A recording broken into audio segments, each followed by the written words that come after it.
Okay, well, hello, everybody. Welcome to the review for the new. I think what we're gonna do is have Katie start us off, and then we're gonna do a quick, have everybody shout out who's on, and then Donna Fisher from South Dakota has some NASOP information to help us with. And then I will talk a little bit about the upcoming Maine conference, and then we'll stop the recording and just open it up for conversations. Let me start off by asking, though, who's hit the submit button for your OAPs? North Carolina Report. has. Woo woo. I have. Arkansas, Arkansas has, excellent. But I know some of you are still working on it. Do not panic if you don't get it in by the end of today. I will admit that, and it's been many, many years ago because it's been many, many years since I've been the state ombudsman, but I got my report in May one year, and they still took it. So don't worry if you're going to be a day or so late. So Katie, let me turn this over to you, and appreciate your being here. You might just do a quick, here's who I am, since some of these people are fairly new. Hi, everyone. It's nice to be here. My name is Katie O'Hearn. I'm the Program and Outreach Manager at NORC. I've been here for about 10 years, and I'm living in Maryland. So I'm going to just walk you through the website today and how to update the map pages, how to access the private side for State Ombudsman. And if you have any website questions ever, like if you can't find anything or you don't know how to do anything on there, you can always send me an email, and I can help. So we just got a new website for State Ombudsman, so it's very fresh and modern, but there might be kinks with it. So if something's wrong, let me know, because it might not be you, it could be us. So we're working through everything. So I just want to share my screen and show you a couple things. So this is our old website, and it is very old looking. The reason why this site hasn't been updated is because we're eventually going to be moved to an ACL website. So once they start doing that with us, then this site will change. But to get to the private side for State Ombudsman, you would just click this button, State Ombudsman Login, and it will take you to the Consumer Voice site. So the State Ombudsman side is on the Consumer Voice site. And if you don't already have an account, then you will come here to create one and just do, well, I don't know where it is because I already have an account, but there's a button that's like, don't have an account, sign up now. And you'll just fill out your, just make yourself a username and password.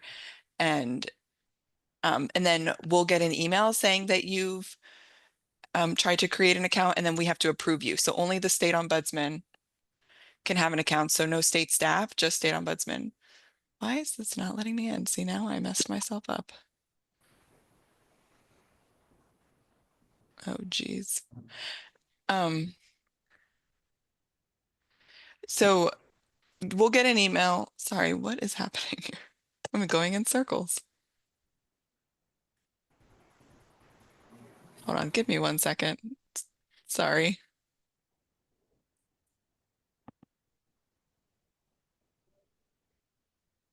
Let me stop sharing, and then since I logged out, I have to do this like two-factor thing. So you don't have to do this. This is just me. I was trying to make it secure, and I messed myself up. So you're still sharing your screen? Yeah. Right. Okay. Yeah, I have to do it on my phone to get myself back in here. Okay, Oh. so once you sign up and create an account, we'll get an email and we'll approve you, and then you'll have access. So in every email I've been sending every Friday, there's instructions on how to do that, on how to create the account and where to go. And then this is what the site looks like for State Ombudsman. So I just wanted to go through a couple of the main pages on here and just show you some things that are new. So this is a search bar of resources just for State Ombudsman that are on this private side. So you can search either by the resource name if you know what you're looking for, or you can search by type of resource. So if you're looking for looking for a fact sheet or a issue brief, a summary sheet or something that was a conference material, you can do that. Or you can search by the topic. So if you don't know what type of resource it is, but if you're looking for, say, MOUs or MOAs, you can just select that and hit search and they'll all come up. And then some other things on the website. These are just some of the main landing pages. So for new State Ombudsman, there's a page for you. You can also get to this by clicking here too. And so on here is a checklist. I'm sure Carol's talked to you about this checklist before. And then there's also webinars and calls for new State Ombudsman. So these calls that you guys have, the recordings are posted here. And the Zoom link to join these calls are here. So like the outline that I put in the chat is here, linked here, and then this is where the recording of this call will be here too. So you can see old materials from these calls on this page. And then back to the homepage, I just wanted to go over a couple other things on here. So the State Ombudsman Conference is every April. So you can register here or you can click learn more. So all of the information about the hotel, the agenda is all on this page. So we have a block of rooms and the deadline to reserve your room is March 28th. So you want to make sure you do that before then or until the block is full. So it might be before March 28th. And then the agenda for the conference is here. So you can either see a PDF of the agenda, which I saw Carol emailed everyone, or you can just click through this like web version of the agenda. And then this is a questionnaire that we've been sending every Friday, just in the email. And it is a questionnaire about what's happened in your state last year. So we'll put together a document of what every state submits, talking about what they've done in the last year. So you can also get to this conference page by going to training, State Ombudsman Conference. And then if you want to see materials from previous years, you just click on conference materials and then register for the conference. Like I was saying, everyone has to register. Katie, if someone wanted to look at last year's or a previous year's highlight document to kind of get an idea of what we're looking for in that, how would they do that? Yeah, it's in this conference materials page. So training, State Ombudsman Conference, and then conference materials. And then, so this is from last year, from when we were in Texas. And then the PDF is here. What happened in your state in 2023. So you can see what other states talked about doing. So you can see you don't have to write a book. It's a paragraph or so. It can be something that was done at the state level, or it could be something that a regional or local program worked on. So thank you, Katie. And then just back to the homepage.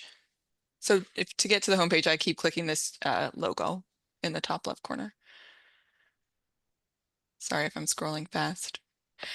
So then the next thing is this to-do list. So anytime we want you to do something or submit something to us, we'll add it here.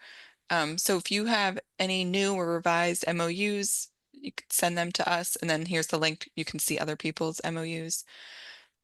Submit your program's contact information to this map. I'm going to go over in a minute how to do that. Prepare for the Tuesday check-in call. So every month we have a call with State Ombudsman. So this has the Zoom link for that and then the link to the page where you can see the PowerPoint from each of those calls. And then here's that survey again we were just talking about for you to fill out. And then here is the Zoom information for these calls. Well, you have to click learn more to see the Zoom information, but a link to the page for you. And then key resources. So if you want to contact any other state ombudsman, you can click on this PDF. It has every state ombudsman's email and phone number. So if you see something happening in another state or if you have questions about what they're doing, I update this whenever there's a new state ombudsman. And then this is, oh, sorry, Hey, go ahead. I'm sorry. I had a question. So I know above you showed the area where the state ombudsman check-in calls are recorded, but I guess I get kind of confused because there's so many websites and so much information. I'm trying to digest it all. So the stuff like the new curriculum webinar and stuff, none of that is posted on the state ombudsman side. Is that correct? Well, it's posted on both. So the Okay. curriculum, if you go to training, I have information about that here, but it's Okay. also posted on the public side, on a training page for the public Okay. side. Okay. Thanks, Katie. And I know that there's a lot of calls and things, so at the bottom of this homepage, so I'm just going to skip over some of this stuff, we have a calendar. So hopefully this helps you keep track of the calls. The calls that are in red are just for state ombudsman. The calls that are in green are for any ombudsman. So, and then the calls in blue are for anyone, people that aren't ombudsman. So there's like a little key up here of the color coding, but you can go to this calendar and then click on the event and then, oops, not that one. There's a description and then the link to register for the calls, the time, just to help keep it all straight. And these, that calendar does not include NASOP calls, your National Association. This is only the Resource Center and Consumer Voice activities, correct? Yeah, that's right. Okay. And then I keep mentioning these Friday emails that I send. So if you don't get them, let me know. But they're called News You Need, and I post them on the website here too. So if you ever miss one of them, you can come to the homepage and they're all here with all the links. And Katie, in there, you indicate who the audience is. So it might say state ombudsman only, or it might say share this with your representatives. Yeah. Yeah. Particularly for webinars. So that email only goes to state ombudsman, but there's things in there that you can share with your program representatives. So like, for example, the webinar we had yesterday was for everyone. So there's a little disclaimer saying that, this is for state ombudsman and your staff and representatives. So if it's just for state ombudsman, we'll make sure it says, do not send this link to anyone. It's just for you.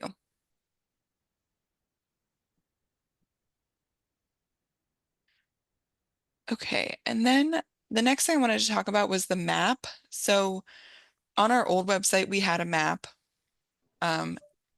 But how it worked was you would send us updates and we would make them.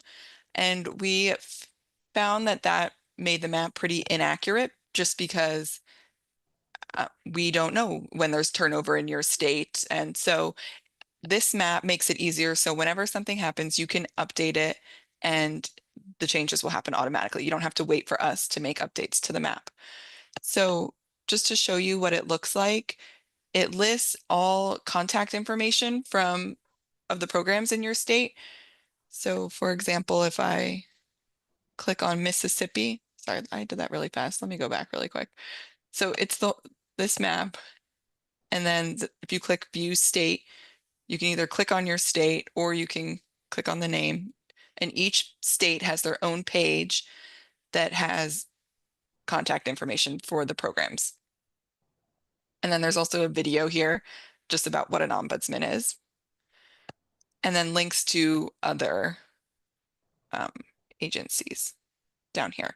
But the point of this map is so you can refer people to other programs, or we can refer people. So if something's happening in a state, we can give them the phone number of the program near them.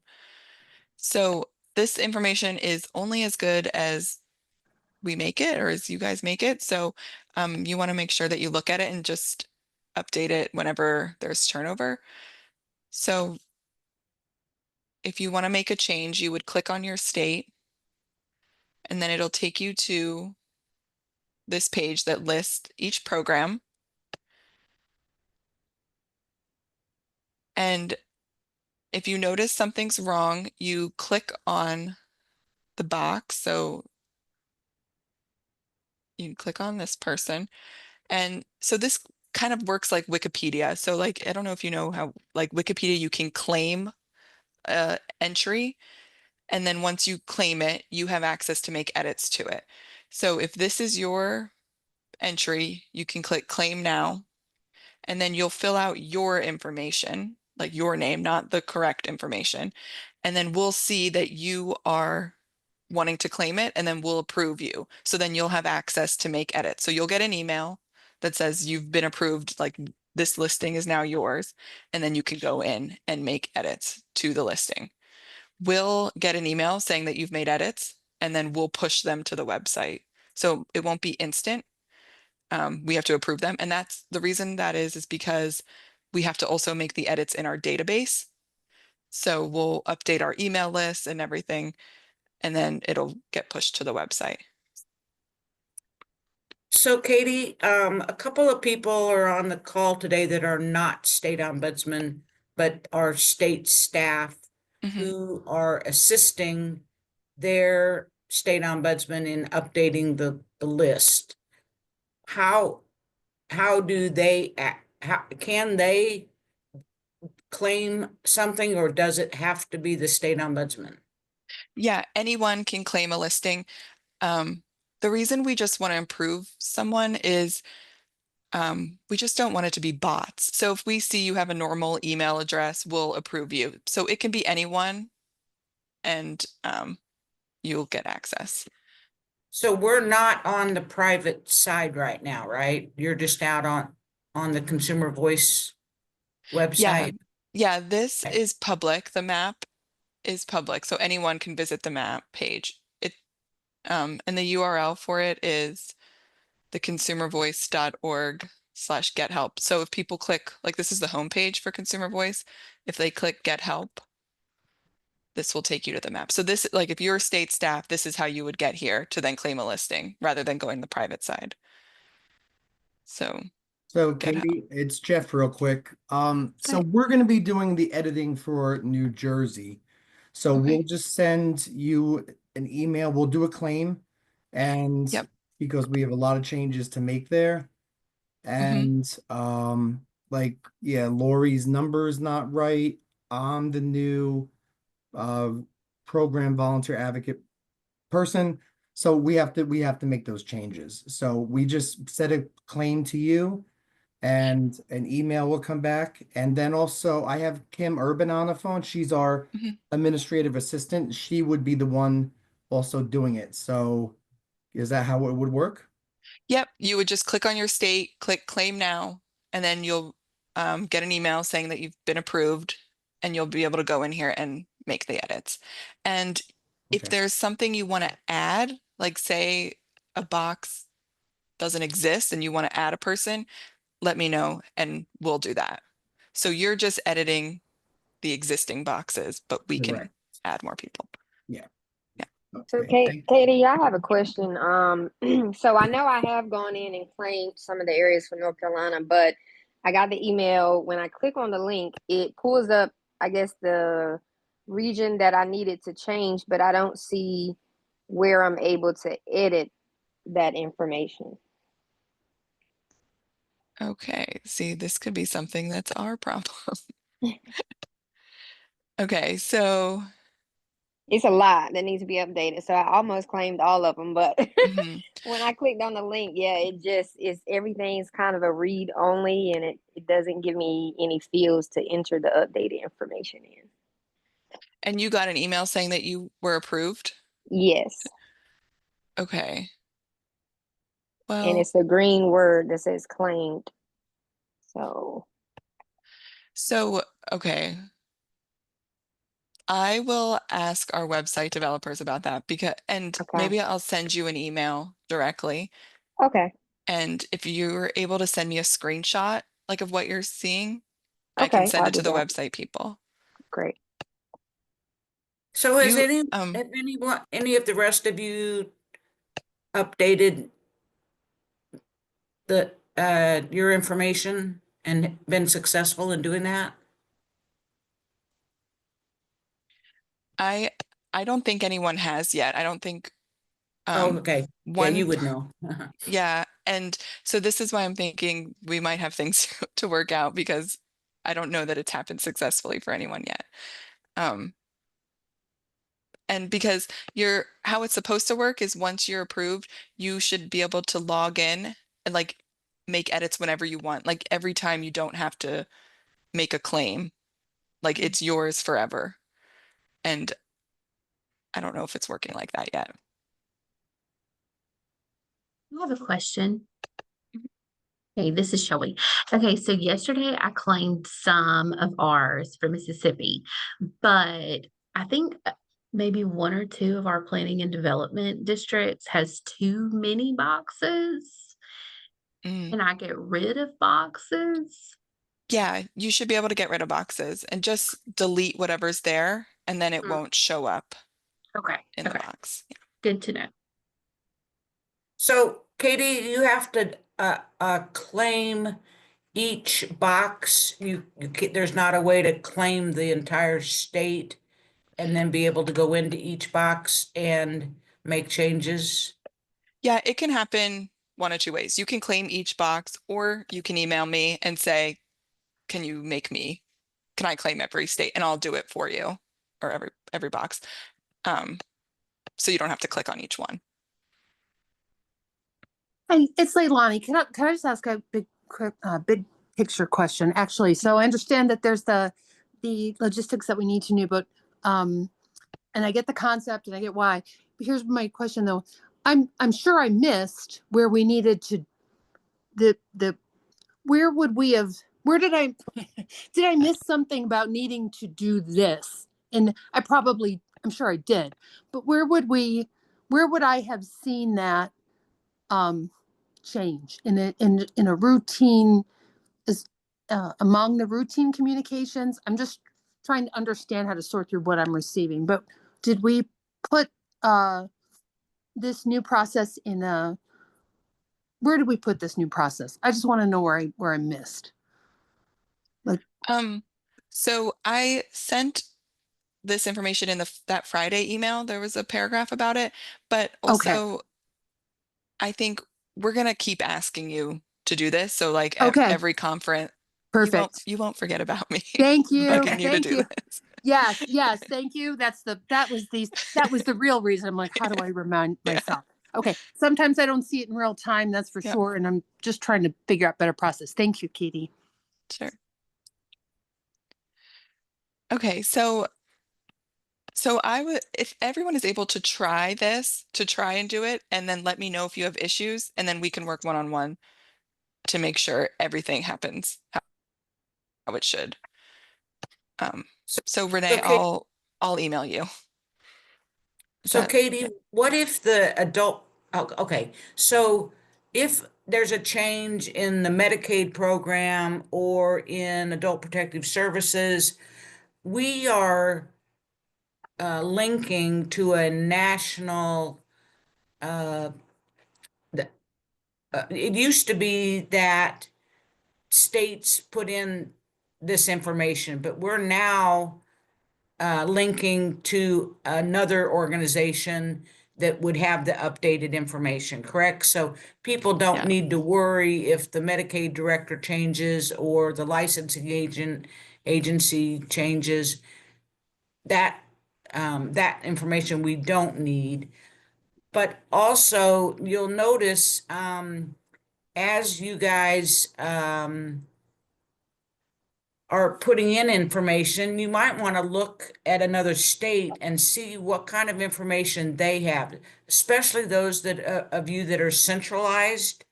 In the decentralized states, every local program is mentioned.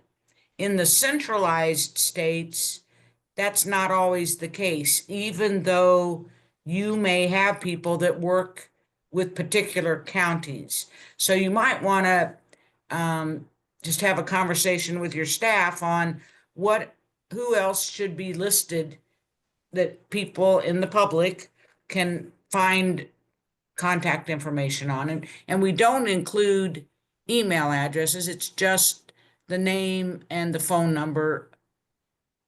And there Unless you want might be to. a website. Oh, so you can put your email in if you want. Is Yeah, that we what you're didn't saying? have emails on it before, so that's why there's not emails showing right now. But when you edit them, if you want to add an email, there's a field for it. Perfect. Okay. So basically, if anyone has any issues or questions with the map, you are the person that is the guru. Yeah, Awesome. hopefully. No Not pressure. Carol Scott, although you can ask me and I'm gonna go, oh, great idea. Let me get Katie on board. Yeah. So anyone Um, else have any questions about this?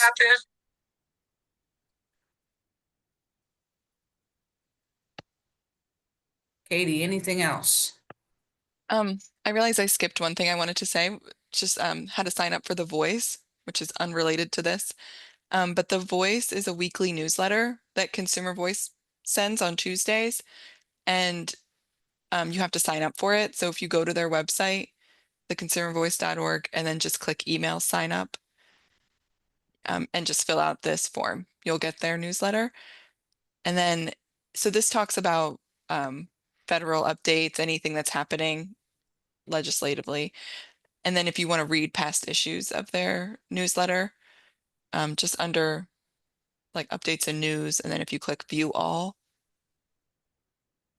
and then click The Voice, you'll be able to read all their newsletters. So it comes out every week. And And we would highly encourage all you and everyone in your program to be getting this update rather than having to have you read through it and go, oh, I should, forward this to my locals or my other state staff. They should just all be getting this. So highly encourage you to encourage them to go to the Consumer Voice website and the sign up page. thank you. I think that's all I had for now. And I put in the chat a link to everything I said, the instructions of how to do all of this. So let me know if any of that doesn't make sense. Katie, will you repeat that in the chat one more time? Just because we've had some people join Sure. since then. Okay, so actually, Donna, are you on the line? I'm here. Can you hear me? Yes, why don't you talk about your stuff and then we'll turn off the recording and have everybody introduce themselves real quickly. Okay. So I'm Donna Fisher, the State Long-Term Care Ombudsman in South Dakota. I've been here about 10 and a half years. I'm also the second vice president of NASOP, which if you're a state ombudsman, you're automatically a member of NASOP. NASOP's the National Association for State Long-Term Care Ombudsman Programs. What I think Carol wanted me to just kind of touch on a little bit is the committees and maybe just kind of tell you the timeline for all the calls that NASOP has. So first I'm going to tell you the timeline for the calls that NASOP has, and then I'll tell you a little bit about the committees. And I'm in my car, so I apologize. So the first Thursday of each month is the NASOP board call. If you're a state ombudsman, you're invited to that call and encouraged to attend every first Thursday of the month. And I forgot to write down the times, but I think it's 2 p.m. Central Time, so 3 p.m. Eastern Time, I think, or somewhere close around there. And you should get an invite after this call. When I get back to my computer, I'll forward out some invites to y'all so you can make sure you have them all.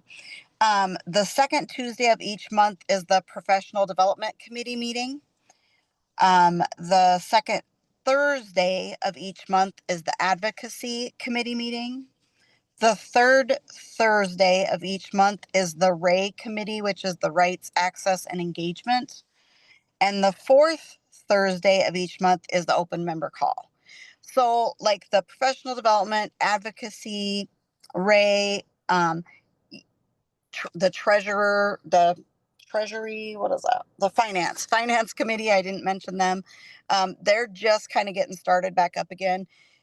If you want to join any of them or all of them, like you can, but it's usually a smaller group. Not every state ombudsman joins every committee, but they're good ways to, kind of tap in and stay connected. The Rights, Access, and Engagement Committee reviews and addresses issues related to long-term care and the corporation's bylaws and policies related to any rights or access, kind of that equity lens, right, that we're looking through for everybody. The Professional Development Committee, they study and address the corporation's purpose of aiding its members in development of their administrative and management and professional skills as long-term care ombudsman. And they work closely with NORC for the spring conference and kind of helping line all that out. Plus, we usually have a couple of training webinars throughout the year. That's professional development. The Finance Committee, I just mentioned, they're kind of getting started back up. We don't have a date for them yet on when they're gonna meet, but they'll work on the membership dues and fundraising and the financial management of the NASOP. And then the Advocacy Committee, we study and address any issues relating to long-term care, the advancement of the ombudsman profession, creating and implementing ombudsman programs, establishing positive impact on the lives and needs of long-term care residents. And so any kind of various issues that pop up relating to long-term care, and we're pretty connected with Consumer Voice. They attend our advocacy committee meetings and help us along keeping abreast of all of the federal goings on that we need to stay in touch with. So that's kind of it in a nutshell. Is there? Donna, isn't there a data committee? There is, but they haven't really met or Okay. convened. There is a data committee chair, Alianne, in Utah, but they haven't really met or anything. It's kind of a standing committee, but they really haven't done a lot lately. Yeah. Probably more activity when the federal government is looking at the NORS reports. A couple of years ago, there was 133 categories of complaints. Yep. And they consolidated that down to 66 or 67. And so that committee was very involved in recommending, what to get rid of. So I could see that would be like maybe every couple of years. Yep, exactly. Yep, it's not something super laborious that they meet all the time or anything like that. Where like professional development and advocacy and the RAY, we meet, on a scheduled basis consistently. Those open member calls that I mentioned on the fourth Thursday of each month, those are kind of a free form. It's state ombudsman only, and you can kind of bring any problems or questions you have. And we can everyone kind of pitches in and hashes things out. One other thing I want to mention is if you are a state ombudsman and you are interested in being on our Group Me, I don't know if I can show you, Group Me app meeting place. We have a NASOP group. I have it on my personal phone. Lots of people have it on their personal phone or their work phone. It kind of depends on what you're comfortable with. If you want to be invited to that app, and I know we had some trouble getting a couple people on, so let's try again. Just send me your cell phone number and your name to my cell phone, and I'll send you the information. My cell phone number is 605-516-0148. That's my personal number, but you can text me anytime. And if you want to get on that app is really handy. We have lots of conversations about lots of different things all the time. So I encourage that. It helps us stay connected in between, conferences and stuff. Donna, will you repeat that number? Yep, 605-516-0148. Sweet. Now, dues. You're going to ask me a question I don't know the answer to. What about dues? So every state, yeah, go ahead. yep, every state pays dues that can to NASOP, and that's how we pay for like our consultant Brian Lindbergh, who works for advocacy for us on the Hill, and some other things. Professional development, sometimes if we hire a speaker or things like that. I think they're right about $500. I think we were thinking about increasing that to $600. I'm not sure if we've settled on that yet or not. Terry Cantrell is the new treasurer, and she will be sending out invoices, I'll call it, probably within the next 2 months, I would say. And yeah, she would be your contact for any trouble with paying your And dues. she would have records showing whether or not your state has been paying that. And Yes. so if you get the invoice and you take it to your finance people and say, please pay this, and they say, well, what is this? You just can ask Terry. She can look and see, your state's paid this for the last 20 years. Or she may come back and say, yeah, you guys have never been able to do.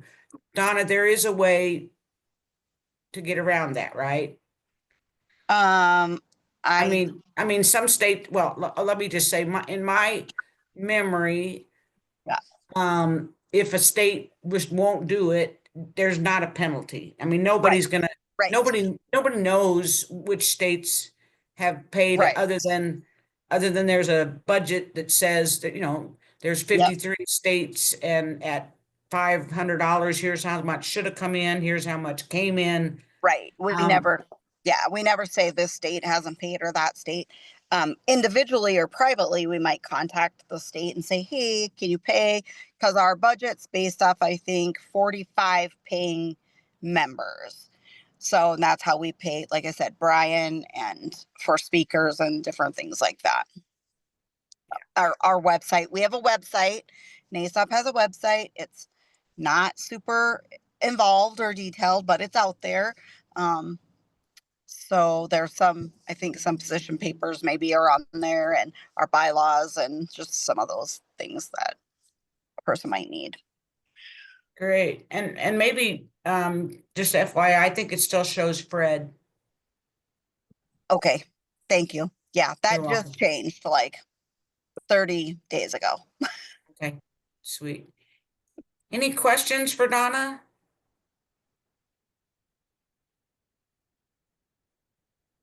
And I'm Great. serious. Put my cell phone number in your phone, text me anytime. But if you want it on the app, text me your name with your number so I can get that sent to you, and then I'll add you to my contacts in my cell phone too. Sweet. Donna, thank you so much. you. You know,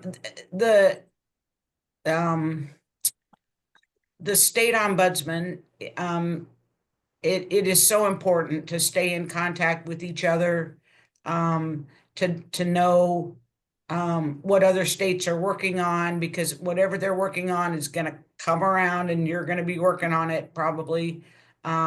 So knowing each other, and it's just so important. And I think what this reminds me of is that in a future call, I'll invite the chair of the national local ombudsman programs to come and talk about, because that organization is open to any state staff or local paid staff or volunteer. It's open to, basically it's open to everybody except you. I think membership is $25 or something. So. Yep. Okay, Donna, thank you so much. And Okay. unless you want to stay on, I'm gonna stop recording.